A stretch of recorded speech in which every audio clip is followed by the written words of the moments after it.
ఈరోజు మరి ఏదైతే ప్రత్యేకించి మరి యొక్క ఆంధ్రప్రదేశ్ రాష్ట్రంలో ఉన్నటువంటి యొక్క షెడ్యూల్ కులాల ఉప వర్గీకరణ ఏదైతే ఉందో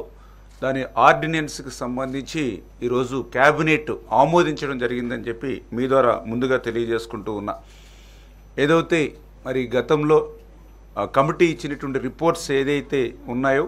మరి దాని ప్రకారమే 7.5, 6.5, 1 అంటే ఈ రకంగా 15% రిజర్వేషన్ ఏదైతే ఉందో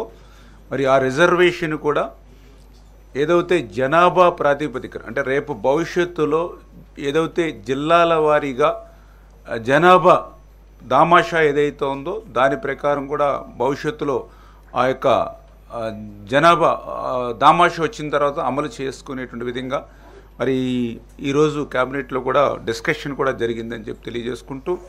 మరి ఈరోజు ఆర్డినెన్స్కి క్యాబినెట్ ఆమోదం చెప్పడం జరిగింది. మరి 2-3 రోజుల్లోనే ఆర్డినెన్స్ రావడం, ఆర్డినెన్స్ వచ్చిన వెంటనే మళ్ళీ డిఎస్సి కూడా నోటిఫికేషన్ కూడా ఇచ్చి